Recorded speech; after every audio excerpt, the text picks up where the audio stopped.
श्रावण महिन्याचा पहिलाच दिवस आणि इतकं छान महादेवाचं दर्शन झालं बघा. बघू शकता की किती छान मंदिर आहे इथे. तयार नाही काही नाही, ऑटोमॅटिक बनलेलं मंदिर. आणि ह्या देवाचं दर्शन झालं म्हणल्यानंतर मला श्रावण महिना पावल्यासारखाच झाला आहे. आणि त्यासाठी आपण जाण्यासाठी ना तयारी काय काय केली आहे हे बघा. आहोने थोडीशी मदत केली का तर सकाळ सकाळ ना आपली जायची तयारी झाली. अचानक ठरल्यामुळं ना लय धावपळ होते हे तुम्हाला माहीतच आहे. भेंडी चपाती केली इकडं आणि तेवढंच करून ना कसं भागणार म्हणून ना आवडला डबा करून द्यायचा, त्यातच माझा पण डबा बनवला आणि इकडे डबा टिफिन वगैरे पॅक केला. आणि तेवढंच नको म्हणून ना मी थोडंसं शेंगदाणे घेतले आणि आपला घरातला मसाला असतो ना ते थोडासा घेतला आणि लसूण वगैरे टाकून ना शेंगदाणे चटणी केली. आणि त्यानंतर पटकन मी आवरलं आणि मी म्हणलं आता देवाला जायचं म्हणल्यानंतर सर्वात आधी ना महादेवाला म्हणल्यानंतर फुलं घेऊन यावं म्हणलं. फुलं घेतली तिथनं पटकन आणि पुढं जाऊन ना मी पटकन असा बेलही घेतला का तर 108 बेल वाहिल्यानंतर वाहिले जातात असं काय आहे. आणि तिथनं आल्यानंतर मी थोडंसं पटकन आवरलं, केस वगैरे विचारलं वगैरे, तोंड वगैरे धुतलं. आधीच्या व्हिडिओमध्ये बघितलं तुम्ही, मी आवरलेलं नव्हतं. आणि बाहेर आल्यानंतर मला ही काय फिलिंग वाटत होती माहिती आहे का, ती काजलचा कुठला पिक्चर आहे दिलवाले दुल्हनिया ले जाएंगे त्यातली जी फिलिंग होते ना तसं वाटत होतं. का तर चष्मा घातल्यानंतर तिची जी बहीण होती ना तशी मी दिसत होते. आणि अशा तऱ्हेने आम्ही गाडीत निघालो, पटकन असे निघालो. असं एवढा जोरदार पाऊस आला की सांगूच नका. पुढचं आम्हाला काही दिसायचंच बंद झालं आणि अजिबात काचा वगैरे काहीच दिसत नव्हतं. थोड्या वेळानं पावसानं आमचा कमी झाला, त्यामुळं काही एवढं टेन्शन नाही. पण थोड्या वेळ ना खूप पाऊस होता. आणि तिथं पाऊस पडल्यानंतर आम्हाला भूक लागली. भूक लागल्यानंतर ना पटकन असा वडापाव आणि ही मिरच्या गरमागरम खाऊन घेतला. आणि तिथं गेल्यानंतर असं वातावरण बघितलं, निम्म्यात गाडी थांबवल्यानंतर हे डोंगर वगैरे एवढं भारी वाटत होतं की सांगूच नका. हे एवढा भारी मोसम आहे ना, थंडगार सांगायच्या पलीकडं होता. का तर हे पैसे देऊन खरेदी करता येत होता असा मोसम होता. आणि इथं आम्ही उभारलेलं थांबलेलो, थोडा वेळ आनंद घेतला मस्त. आणि इथं भिजल्यानंतर ना माझी एवढी हालत खराब झाली की माझे दोन्ही कान दुखायला लागले. जर मला आधी माहीत असतं ना मी कापूस वगैरे काहीतरी संग घेऊन गेले असते. आणि इथनं आपण परत निघालेलो आहे.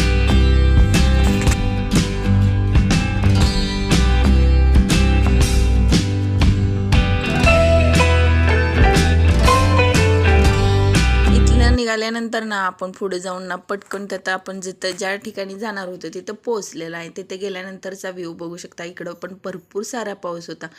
पाऊस म्हणल्यानंतर ना थोडंसं येता येताच आम्ही भिजलेलो होतो. इकडं बघू शकता किती सारं आम्ही भिजलेलो होतो, ओलं होते अंगाला वगैरे सगळं.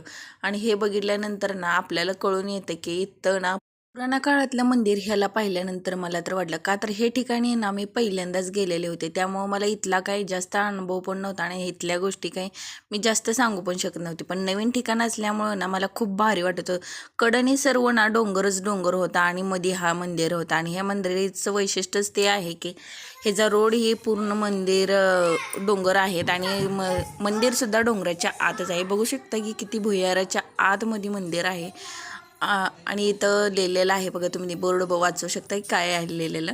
आणि त्यानंतर मस्त असं इकडं सगळे मंदिर वगैरे होते. आणि पुढच्या साईडला आपण गेलो की ना इथं मांजर वगैरे चूल वगैरे असं म्हणजे भुयारात असल्यामुळं ना खूप छान वाटत होतं. त्यातली वेगळीच फिलिंग होतं. ह्या साईडला एक महादेवाची पिंड होतं आणि इकडच्या साईडचा जे दरवाजा दिसलाय ना ते आत्ता फक्त ना पावसामुळं सध्याला बंद आहे. का तर त्या काकांना आम्ही तिथल्या विचारलं तो दरवाजा का बंद आहे. आता सध्याला खूप पाऊस पडत असल्यामुळे ते दार बंद आहे. आणि त्या इथं गेल्यानंतर ना खूप छान असं माझं दर्शन झालं वगैरे. मी पूजा वगैरे केली, मी जे बेल वगैरे नेलतं सर्व वाहिलं. आणि मला कसं वाटत होतं म्हणजे इथं व्हिडिओ काढायला कोण खावतं वगैरे काही हे मनात भीती होती. पण इथं असं काहीच नेम अटी नव्हते, त्यामुळं खूप भारी वाटलं.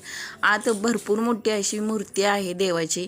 आणि साईडला पण आपल्या इथं समोर आपण जिथं बेल होतो तिथं छोटीशी मूर्ती. आणि डाव्या आणि उजव्या साईडला त्या दोन्हीही ठिकाणी एक छोट्याशा मूर्त्या आहेत.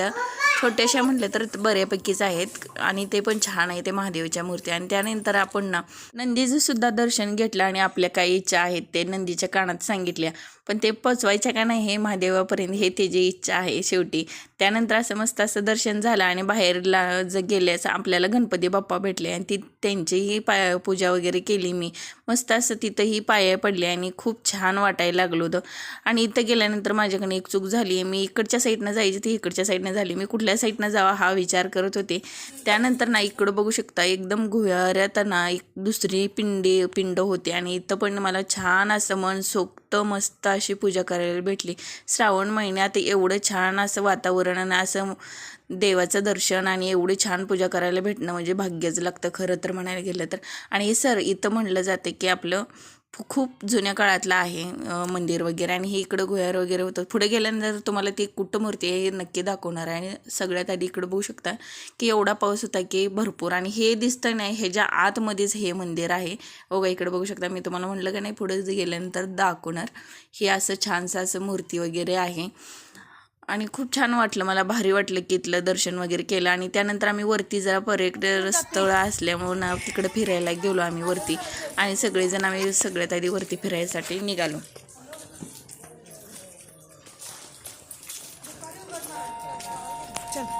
इथं बघू शकता की छोटे छोटे करवंद वगैरे लागलेले होते. मौसम वगैरे मस्त झालेला होता आणि इकडे छान असं वातावरण झालं. असं उंचावर गेलं डोंगर असा खाली आणि त्याच्यापेक्षाही उंचावर गेलो.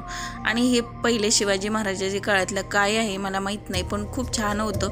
जसं की आम्ही कोल्हापूरला वगैरे पाहिलेलं होतं तसंच मला तर वाटलं की हे पण शिवाजी महाराजांचंच असेल असा एक माझा अंदाज आहे. पण एवढं मी तुम्हाला काही सांगू शकत नाही. ह्याच्याबद्दल मला काहीच म्हणजे माहिती नाही आहे. जरी मला कधी माहीत पडली तर सांगेल. आणि इथनं बघा तुम्ही किती छान व्ह्यू दिसू शकते. मस्त असं वातावरण आबाळ वगैरे खाली आलेलं आहे. ह्याला बघताच सगळं टेन्शन वगैरे दूर झालेलं आहे.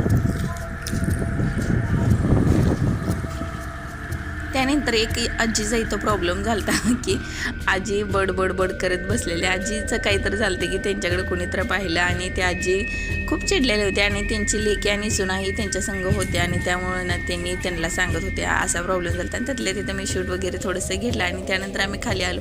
मस्त असं गाडीत आलो आणि तिथनं आता परत निघालो. आणि इथं म्हणलं आता जेवण तर संघ घेऊन आले कुठं तर जेवायला थांबलं पाहिजे अशा हिसाबानं आम्ही मस्त असं थोड्याशा अंतरावर गेलो आणि मस्त असं पटांगण बघितलं. आणि तिथनं आमच्या कडेला आजूबाजूला भरपूर सारा डोंगर होता आणि असं थंडगार हवेत ना आम्ही जेवायला बसले. इथनं बघू शकता की आम्ही इथे ह्या डोंगरावरती गेलतो आणि इकडं साईडला येऊन मस्त असं ना गवतात बसून जेवण करायला ना मस्त असं चपाती होती, शेंगदाणे चटणी होती, डाळ होती, त्यानंतर भेंडी होते, भात होता, कांद्याची पात होते. एवढं छान सगळं जेवण होतं आणि हवेला बसून खायचं. आणि त्यात ना पहिली गोष्ट म्हणजे खूप छान असं सगळं घेतलं ना एकच्या जागी 2 चपात्या खायला असं वातावरण होतं. का तर कोणाला भूक नसली तरी पण अशा वातावरणात ना खूप सारं जेवण जातं. आणि त्यानंतर इकडं डॉल्बी लावलेला होता गाडीतून बघू शकता तुम्ही.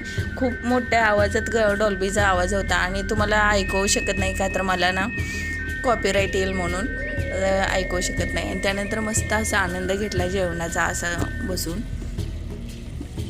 इकडे बघू शकता किती छान जेवण चाललंय सगळ्यांचं. आणि असं मिळून मिसळून खाल्ल्यानंतर अजून थोडंसं भूक वाढतेच. त्यानंतर आपण तिथनं निघालेलो आहे.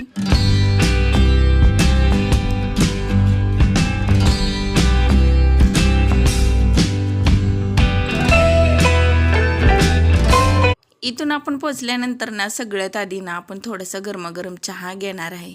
का तर आता घरी जायचं म्हटल्यानंतर जेवण प्रवास करत करत ना आपला दिवस ना कधी संपला हे कळलंच नाही. खूप कमी बजेटमध्ये आम्ही एका दिवसात खूप छान आमची अशी ट्रिप झालेली आहे.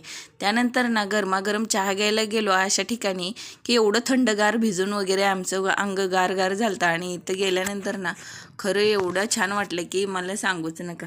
का तर ना तिथं चुलीवर चहा आणि वडापाव केलेले होते. तुम्ही गेल्यानंतर बघू शकता.